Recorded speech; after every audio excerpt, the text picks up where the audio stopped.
हम्म, नमस्ते बच्चों। सब ठीक ठाक है ना, सब टनाटन। आज हम लोग डायनामिक्स ऑफ सर्कुलर मोशन के ऊपर कुछ और कंसेप्चुअल प्रॉब्लम्स करने वाले हैं।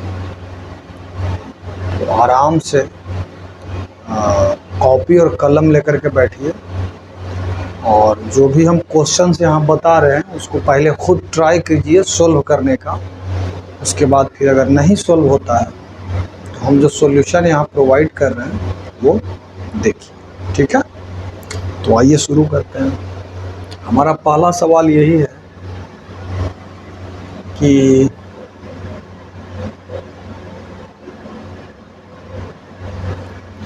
ये एक सेमी कहता है a hemispherical bowl of radius R. एक हेमी स्फेरिकल बाउल है, कहने का मतलब ये बाउल ऐसा है कुछ, ये ऐसा नहीं होगा, ये हमारा इसका शेप जो होगा ऐसा होगा कुछ, ठीक है। ये देखिए बाउल है ये, ठीक है। इसके अंदर यहाँ पे एक मास है, ब्लॉक है। ये बाउल ओमेगा एंगुलर वेलोसिटी से रोटेट कर रहा है इस एक्सिस के अबाउट, ये जो एक्सिस, ठीक है। कहता है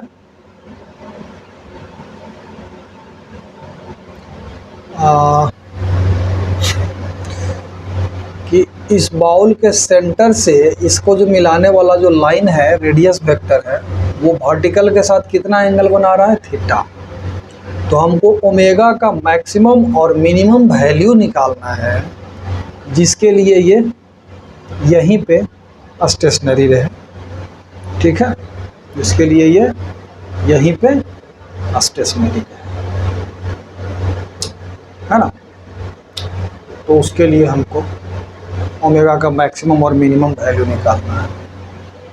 तो सबसे पहले बेटा जी इस ब्लॉक का हम लोग क्या लिखते हैं, ड्रॉ करते हैं फ्री बॉडी डायग्राम। क्या ड्रॉ करते हैं बेटा, फ्री बॉडी डायग्राम ड्रॉ करते हैं और देखते हैं कि अगर इसको स्टेशनरी रहना है तो इसके ऊपर में क्या होना चाहिए। अगर इसको यहीं पे स्टेशनरी होना है, रहना है, तो वर्टिकल डायरेक्शन में नेट फोर्स 0 है ना।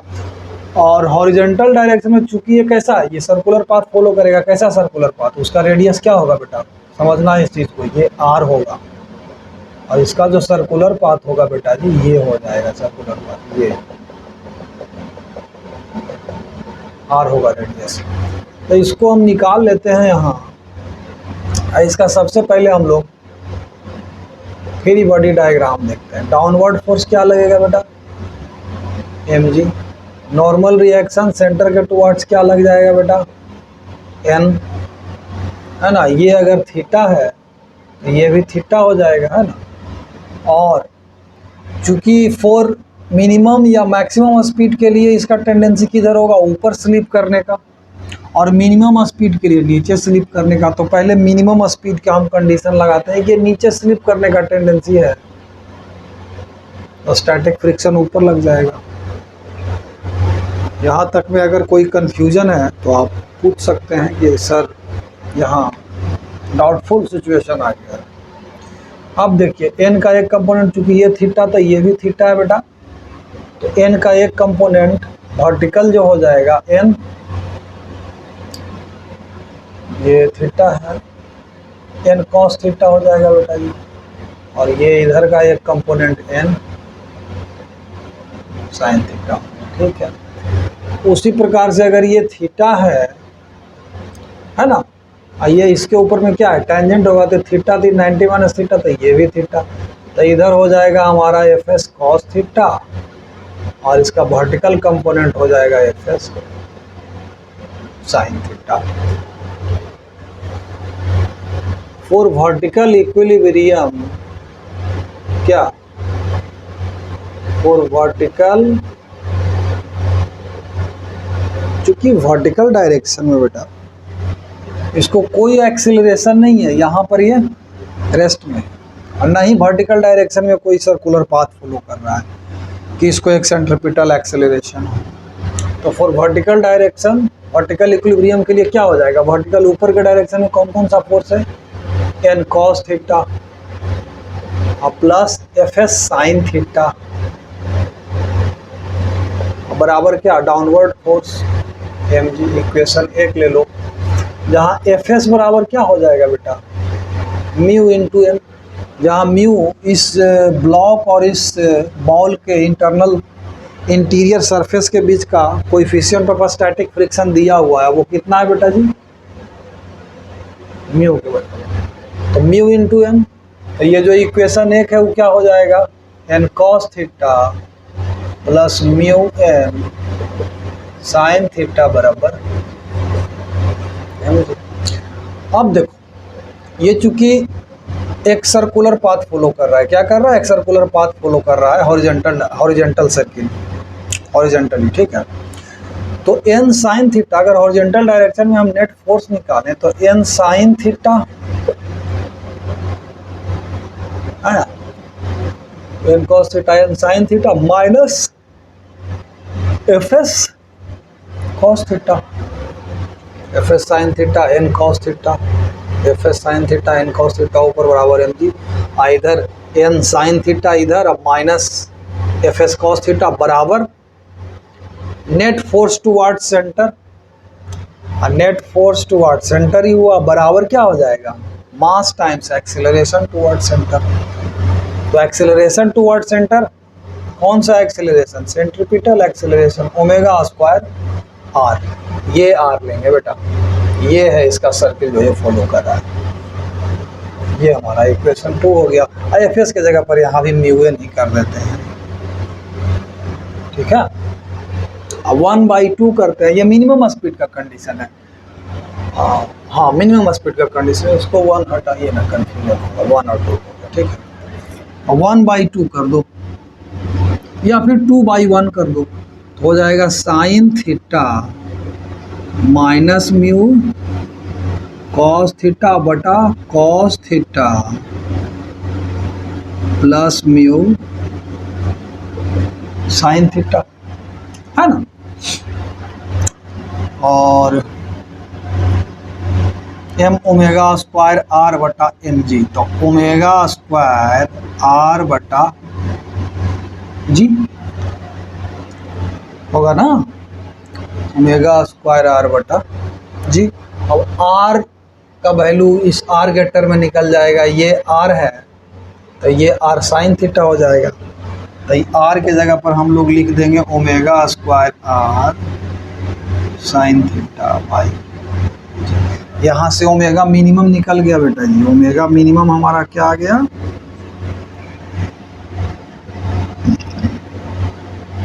जी into sine theta minus mu cos theta बटा cos theta plus mu sine theta. अब आई ये डिवीजन में आर साइन थीटा का पावर हाफ, ये हमारा मिनिमम स्पीड आया, G into sine theta minus mu cos theta by R sine theta into cos theta plus mu sine theta. अब देखो यहीं से हम बता देते हैं, मैक्सिमम एंगुलर स्पीड पे इसका टेंडेंसी किधर होगा स्लिप करने का, अपवर्ड, इधर इस डायरेक्शन में। तो उस केस में ये जो एफ एस है ये इस डायरेक्शन में नहीं लग के सीधे इसके ठीक अपोजिट डायरेक्शन में लगेगा, और ये सब जो हम लोग लगाया मिनिमम केस के लिए वो हटाना पड़ जाएगा, ठीक है ना। अब देखो थीटा बिट्टा सब बदल जाएगा, ये थीटा है तो ये 90 माइनस थीटा, तब ये थीटा, ये थीटा तो 90 माइनस थीटा, तब ये थीटा हो गया ना। तो इसका इधर का component F S cos theta हो जाएगा, होगा ना बेटा, और इधर का कंपोनेंट एक हो जाएगा F S sine theta,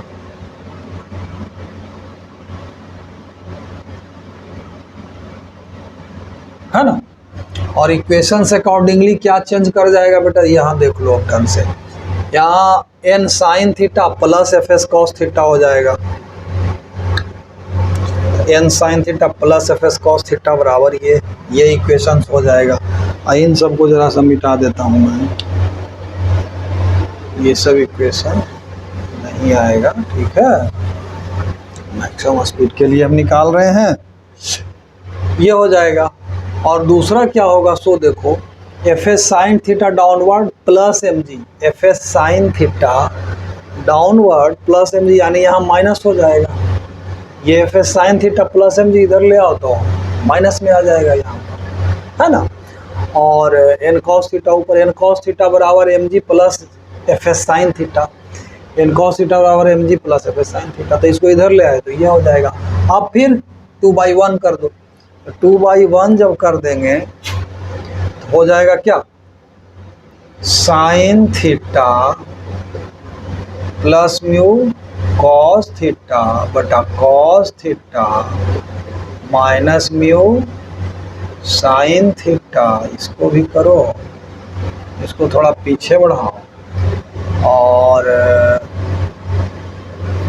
omega का वैल्यू हम डायरेक्ट निकालते हैं, ओमेगा स्क्वायर आर, यहाँ यार साइन थीटा आएगा ही आएगा, और यहाँ पर में जी आ जाएगा, और पूरे का पावर क्या हो जाएगा बेटा, वाव, अब बराबर ये क्या हो जाएगा, omega max omega square R sine theta अब बटा जी, तो जी ऊपर प्रोडक्ट में जाएगा आर साइन थीटा, ये हमारा ओमेगा मैक्स हो गया।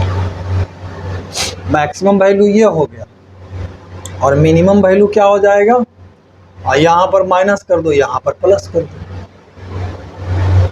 ठीक है ना।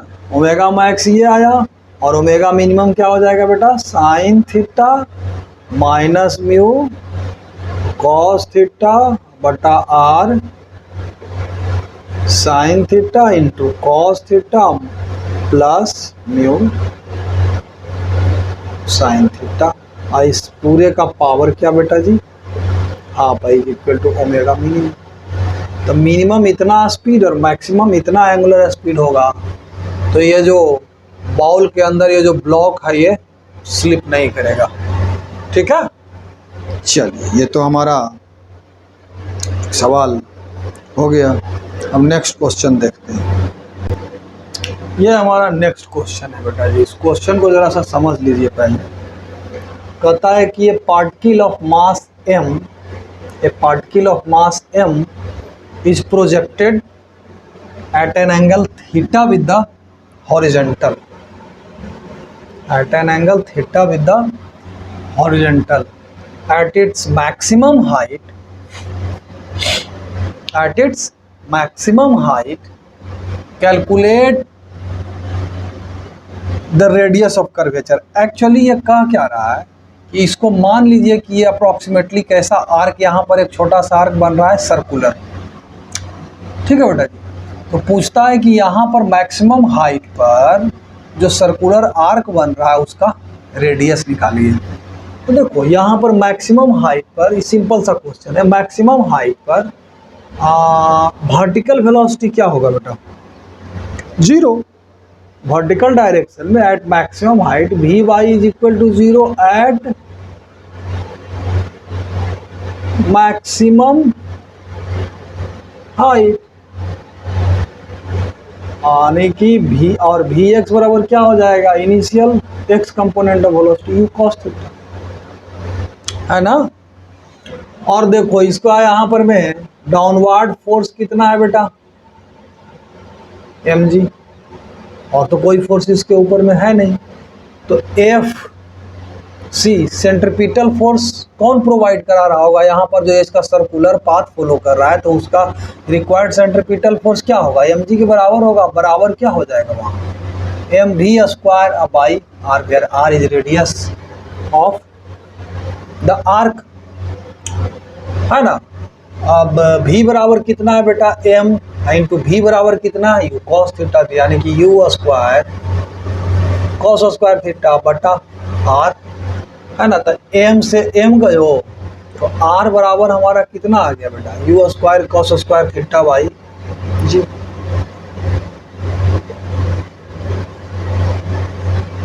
यही तो हमारा रेडियस ऑफ कर्वेचर हो गया।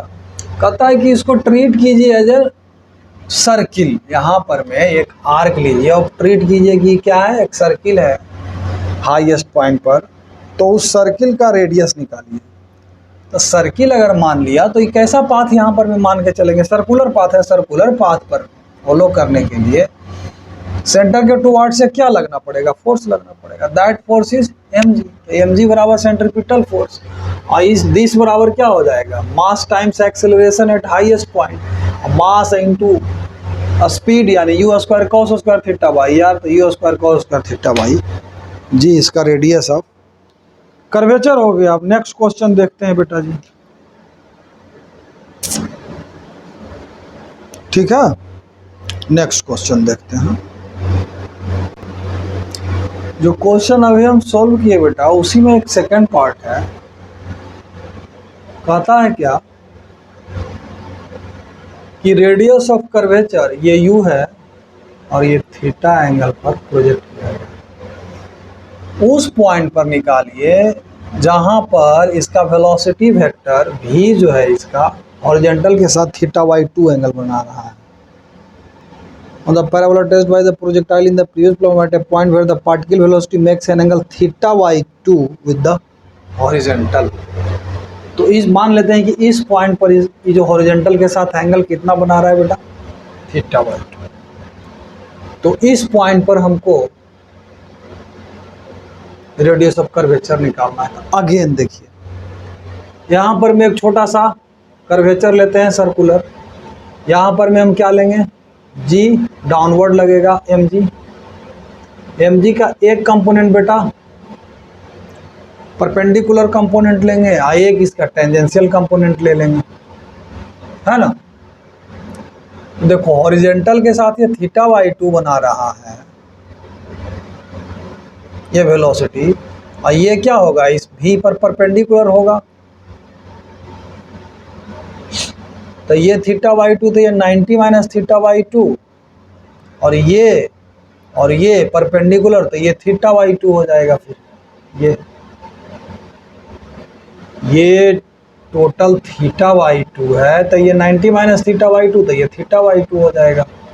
तो mg का ये जो कंपोनेंट हो जाएगा mg cos थीटा बाई 2, और ये जो टेंजेंशियल कंपोनेंट हो जाएगा यहाँ ये हो जाएगा बेटा mg साइन थीटा बाई 2। अब देखो इसके टुवर्ड्स यही एक फोर्स है mg cos थीटा बाई 2, तो mg cos थीटा बाई 2 बराबर क्या हो जाएगा, mass times acceleration m into V square बटा r, यानी कि r बराबर हमारा आ गया बेटा m खत्म हो गया वी स्क्वायर बटा जी cos थीटा बाई 2 होगा ना। अब हम अगर v का वैल्यू निकाल दें तो हमारा ये रेडियस ऑफ कर्वेचर निकल जाएगा। अब v के लिए क्या करेंगे बेटा, v बराबर क्या हो जाएगा, u cos थीटा i के डायरेक्शन में होगा ना, u cos थीटा i के डायरेक्शन में होगा, और u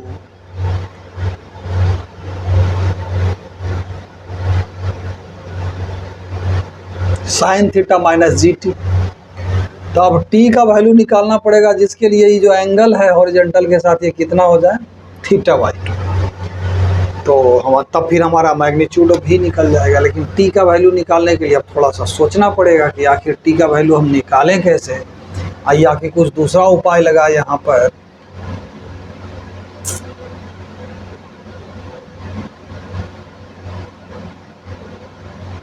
अच्छा हाँ देखो यहाँ पर भी cos थीटा बाई 2, अब देख लो भी cos थीटा बाई 2, यहाँ भी ही ना निकालना है, इसको यूज ही नहीं करेंगे। अब हम देखो यहाँ क्या कर देंगे, ध्यान से देखो, क्योंकि हॉरिजॉन्टल कंपोनेंट जो है इसका वेलोसिटी का वो तो कांस्टेंट है, तो यहाँ पर भी हम लोग कह सकते हैं कि भी cos theta by 2 horizontal component बराबर क्या हो जाएगा बेटा, u cos थीटा। बराबर यू कॉस थीटा, यानी कि भी हमारा यहां से निकल गया यू कॉस थीटा बटा कॉस थीटा बाई 2। नहीं होगा, हॉरिजॉन्टल कंपोनेंट तो इसका ऑलवेज कांस्टेंट रहेगा ना, तो यहाँ पर हॉरिजॉन्टल कंपोनेंट भी कॉस थीटा बाई 2, अब बराबर यहाँ हॉरिजॉन्टल कंपोनेंट जो है यू कॉस थीटा, तो उसके बराबर हो जाएगा। अभी का वैल्यू वहाँ पुट कर दीजिए इसमें, तो हमारा रेडियस ऑफ कर्वेचर जो आ जाएगा बेटा U square cos square theta बटा जी कॉस स्क्वायर थीटा बाई 2। यही ना होगा, यही हो गया हमारा बेटा रेडियस ऑफ कर्वेचर जी, यही है बेटा जी। अब चलिए नेक्स्ट क्वेश्चन देखते हैं। ये देखिए बेटा जी हमारा नेक्स्ट क्वेश्चन है, इसको जरा सा समझिए, इसको पहले जरा सा क्वेश्चन को समझिए कि एक सिलिंड्रिकल वॉल है, इसका जो फ्लोर है वो क्या है बेटा स्मूथ है, चिकना है, फ्रिक्शनलेस है, लेकिन ये जो वॉल है और इस ब्लॉक के बीच में कोएफिशिएंट ऑफ फ्रिक्शन क्या है बेटा म्यू है ना। अब कहता क्या है कि ये हम इसका ये साइड व्यू है और ये हम टॉप व्यू देख रहे हैं, इस तरह से ब्लॉक है फ्लोर पर। अब इस ब्लॉक को भी स्पीड दे दिया गया, कितना स्पीड दे दिया गया बेटा भी स्पीड दे दिया गया। तो कहता है पार्ट ए में कहता है कि the normal force by the wall on the block, चूंकि यह सर्कुलर पाथ फॉलो करेगा, the normal force by the wall on the block is actually centripetal force.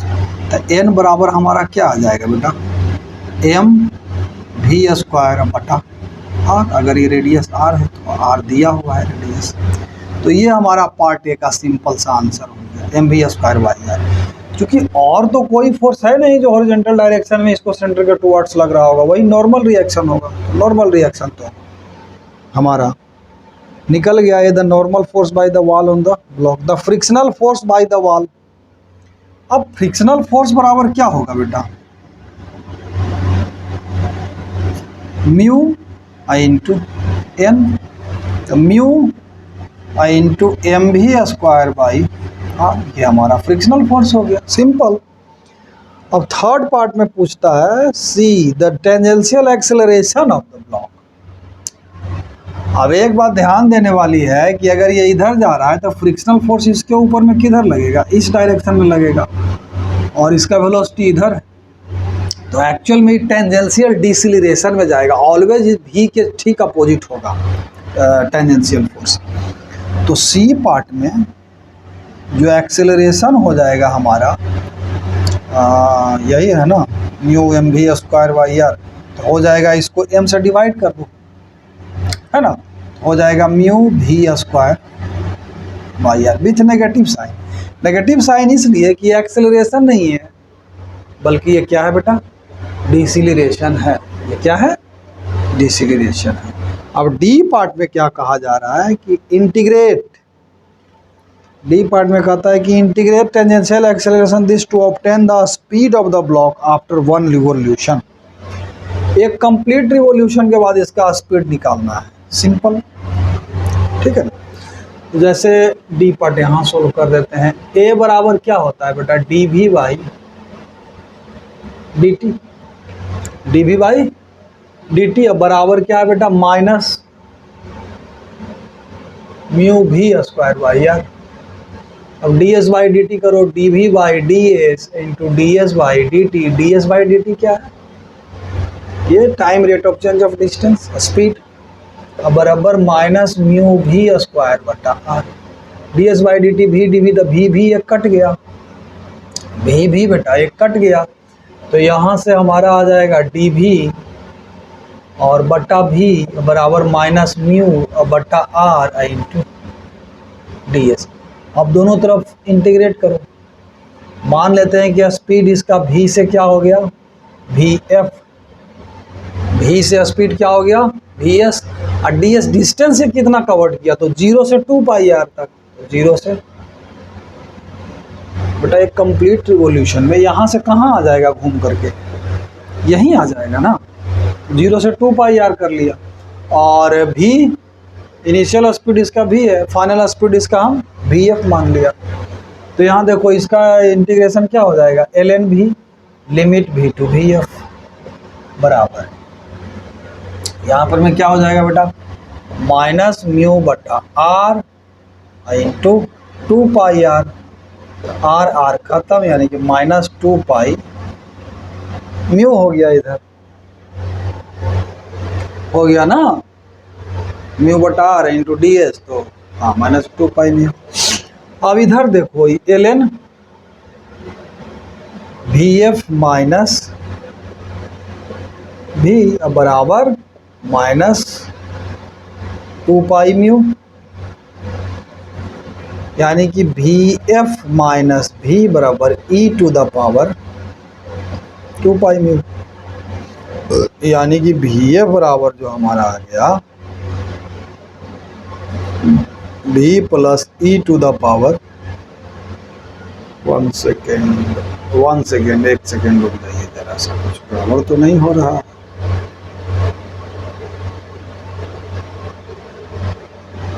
अरे यार ये तो वी एफ बाई भी हो जाएगा ना, क्या V F L N V F minus भी होगा तो L N V F by भी हो जाएगा, तब वी एफ बाई भी बराबर इतना हो जाएगा, यानी कि वी एफ बराबर जो हो जाएगा हमारा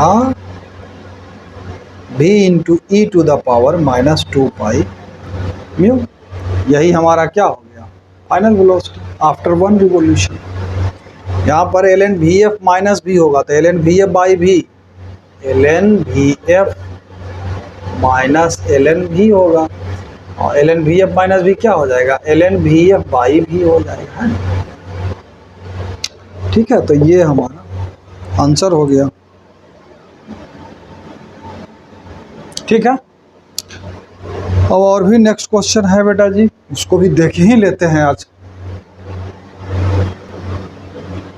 देखिए बेटा जी, ये हमारा नेक्स्ट क्वेश्चन है, देखने में तो बड़ा कॉम्प्लिकेटेड लग रहा होगा, आखिर है क्या इसमें, है क्या कि ये केबिन है, इसका सरफेस बिल्कुल स्मूथ है, इसमें एक ब्लॉक को यहाँ रख दिया गया, ठीक है, इधर एक ग्रूविंग कर दिया गया है, ग्रूविंग माने चिकना खोद दिया गया है गड्ढा इस तरह से, ठीक है। अब ये जो पूरा सिस्टम है रोटेट कर रहा है इस एक्सिस के अबाउट ऐसे ओमेगा एंगुलर वेलोसिटी से, तो कहता है कि इस ब्लॉक को ए पॉइंट से बी पॉइंट तक जाने में कितना टाइम लगेगा। और लिखता है क्या कि R very very less than, sorry R very very greater than L, यानी कि यहाँ से यहाँ तक में आर और L plus L cos theta is very nearly R, तो वही टाइम निकालना है ए से बी तक जाने में कितना टाइम लगेगा। तो बेटा अगर इसको हम इनर्शियल फ्रेम ऑफ रेफरेंस से ऑब्जर्व करेंगे तो बहुत कॉम्प्लिकेटेड हो जाएगा। हम इस केबिन में ही बैठ के इसको ऑब्जर्व करते हैं, केबिन के रेस्पेक्ट में ये कितना डिस्टेंस कवर किया है, एल इस डायरेक्शन में, और चूंकि ये सर्कुलर पाथ पे मूव कर रहा है तो इस ब्लॉक के ऊपर में डेफिनेटली एक स्यूडो फोर्स लगाना पड़ेगा हमको, किस डायरेक्शन में, इस डायरेक्शन में सेंट्रीपिटल फोर्स लगेगा, तो उसके ठीक अपोजिट डायरेक्शन, एक्सेलरेशन इस डायरेक्शन में है तो अपोजिट डायरेक्शन में कितना हो जाएगा, एम ओमेगा स्क्वायर आर। ये हमारा क्या, इस डायरेक्शन में एक फोर्स लग गया इसके ऊपर, तो बेटा इस डायरेक्शन में इसको एक्सेलरेशन कितना है, बराबर कितना हो जाएगा, ओमेगा स्क्वायर आर। किस डायरेक्शन में हो गया, ये इस डायरेक्शन में है ना, लेकिन ये जा किधर रहा बेटा, इस डायरेक्शन में जा रहा है, तो इसका एक कंपोनेंट हम ले लेते हैं इस डायरेक्शन में। इस डायरेक्शन में रिक्वायर्ड डायरेक्शन एल के अलोंग जो कंपोनेंट हो जाएगा वो क्या हो जाएगा बेटा, omega square R cos theta. अब देखो U T plus half A T square वाला फॉर्मूला लगा देंगे, एल बराबर यू टी, यू तो जीरो है रेस्ट में रखे हैं आराम से, हाफ ए टी स्क्वायर, ये ना होगा बेटा जी। तो हमारा टी कितना आ गया 2l बटा ए का स्क्वायर रूट, यानी कि 2l बटा ए यानी कि omega square R cos theta आपका स्क्वायर, यही हमारा क्या आ गया आंसर हो गया 2l बटा omega square R cos theta. इसको जरा सा एक बार समझ लीजिए। और ये एक केबिन है, इसका सरफेस क्या है बेटा स्मूथ है, हम इसका टॉप व्यू देख रहे हैं, कंफ्यूज नहीं करना है, हम इसको ऊपर से देख रहे हैं, ऐसे देख रहे हैं, ये केबिन है ऐसे ऐसे घूम रहा है, ठीक है, ऐसे ऐसे ऐसे। यहाँ पर एक ब्लॉक है, इधर एक ग्रूविंग है, और सारा सरफेस को आपको स्मूथ मानना है। ये आर रेडियस के सर्कुलर पाथ पे ये पूरा केबिन क्या कर रहा है, रोटेट कर रहा है। तो ऑब्वियसली अब इसको क्या किए हम, यहीं पे रिलीज कर दिए, तो ये इस ग्रूविंग के थ्रू इधर स्लिप करना शुरू कर जाएगा। क्यों स्लिप करेगा, तो समझने के लिए हम ये बोल रहे हैं कि इसके ऊपर एक सेंट्रीफ्यूगल फोर्स इस डायरेक्शन में लगेगा, ठीक है, जिसका एक कंपोनेंट इधर अगर ले लेते इस डायरेक्शन में एक्सेलरेशन निकल जाएगा, वही हम एक्सेलरेशन निकाल दिया, तो टी का वैल्यू हमारा। अब अगर हम केबिन में बैठ करके अगर हम इसके मोशन को ऑब्जर्व करेंगे तो इसके ऊपर में क्या, इसका एक्सेलरेशन एक्चुअल में किधर है, सेंट्रीपिटल एक्सेलरेशन इधर होना चाहिए, लेकिन चूंकि इसके ऊपर इस डायरेक्शन में कोई फोर्स नहीं है और एक्चुअल में हमको उतना नहीं सोचना है, हम सीधे केबिन में जब बैठ गया, कहाँ बैठ गया बेटा, केबिन में, और ये सर्कुलर पाथ पे रोटेट कर रहा है, तो हमको न्यूटन्स लॉज ऑफ मोशन लगाने के लिए केबिन के अंदर हमको इसके ऊपर में क्या लगाना पड़ेगा, एक स्यूडो फोर्स, जो कि हम ये लगाया एम ओमेगा स्क्वायर आर लगा दिया। तो इसका इस केबिन के रिलेटिव में एक्सेलरेशन कितना हो गया, ओमेगा स्क्वायर आर इस डायरेक्शन में। हाँ, तो इसका कंपोनेंट ए बी के अलोंग कितना हो जाएगा, ए बी यहाँ लिख दो, omega square R cos theta. उसके बाद वही फार्मूला लगा दिया, कैनेमेटिकल इक्वेशंस लगा दिया, एस बराबर U T plus half A T square, U तो जीरो है जो कि ड्रॉप किए यहाँ पर रखे आराम से, तो यू जीरो है, हाफ एट स्क्वायर लगा दिया, तो टी बराबर 2l by omega square R cos theta से निकल गया, ठीक है। देखिए बेटा ये और बड़ा ही इंटरेस्टिंग क्वेश्चन है, कहता है कि एक केबिन है, यहाँ भी केबिन है, स्मूथ सरफेस है उसका, दो ब्लॉक को एक पुल्ली के थ्रू इस ढंग से स्ट्रिंग चढ़ा करके इस ढंग से रखा गया, एक का मास m दूसरे का मास 2m, इस पूरे केबिन को r रेडियस के सर्कुलर पाथ पे, ठीक है, ओमेगा एंगुलर वेलोसिटी से रोटेट करवाया जा रहा है। कहता है कि दोनों का इनिशियल एक्सेलरेशन निकालिए with respect to cabin, cabin के रेस्पेक्ट में निकाल। तो केबिन के रेस्पेक्ट में, चूंकि केबिन कैसा फ्रेम हो जाएगा बेटा, नॉन इनर्शियल फ्रेम हो जाएगा, तो केबिन के रेस्पेक्ट में अगर मोशन को ऑब्जर्व करना है तो हमको m के ऊपर एक फोर्स लगाना पड़ेगा, चूंकि इसका एक्सेलरेशन इधर हो जाएगा toward the centre omega square r, तो इस डायरेक्शन में इसके ऊपर में एक फोर्स लगेगा m ओमेगा स्क्वायर r, फिर इस बिगर ब्लॉक के ऊपर भी लग जाएगा कितना 2m omega square R plus tension इस डायरेक्शन में इसके ऊपर है ना, और इसी डायरेक्शन में इसके ऊपर भी टेंशन टी लगेगा, क्योंकि टेंशन तो सेम ही होगा। आप दोनों को सोल्व कर दीजिए। मान लेते हैं कि केबिन के रेस्पेक्ट में इसका एक्सेलरेशन, क्योंकि इसके ऊपर में ज़्यादा फोर्स है, इस डायरेक्शन में इसके ऊपर कम है, तो इस डायरेक्शन में होगा एक्सेलरेशन कहीं इसका इस डायरेक्शन में हो जाएगा। सिंपल वे में हम इसको बना रहे हैं बेटा। तो इसके लिए अगर न्यूटन सेकेंड लॉ लगाएंगे हो जाएगा बिगर ब्लॉक के लिए 2m omega square R minus T बराबर 2m इंटू ए इक्वेशन। इसके लिए अगर लगाएंगे तो t minus m omega square R बराबर m इंटू ए इक्वेशन 2 हो गया ये। अब इन दोनों को ऐड कर दें तो t कैंसल आउट हो जाएगा, 2m ओमेगा स्क्वायर आर में एक ओमेगा स्क्वायर आर चला जाएगा, तो हो जाएगा बेटा m ओमेगा स्क्वायर आर बराबर इन दोनों को ऐड किए हैं तो ये हो जाएगा 3ma, होगा ना बेटा। तो m और m ख़त्म हो गया, यानी a हमारा आ गया ओमेगा स्क्वायर r बटा 3। और टेंशन भी पूछा जा रहा था, तो टेंशन किसी एक में पुट कर दीजिए, तो t बराबर हो जाएगा m omega square r plus ma, यानी m omega square r by 3। तो 3 + 1 4m ओमेगा स्क्वायर r बटा 3। ये हमारा टेंशन आ गया बेटा जी, ओमेगा स्क्वायर r बाई 3 और 4m omega square r by 3।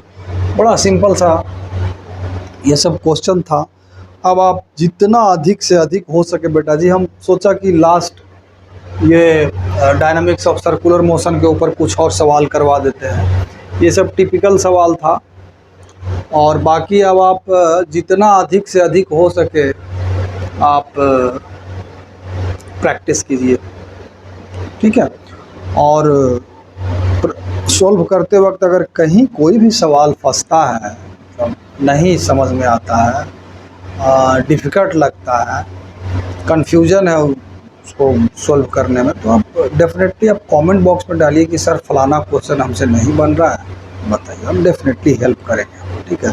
आराम से आप खाली पढ़ाई कीजिए, ठीक है। चलिए, धन्यवाद।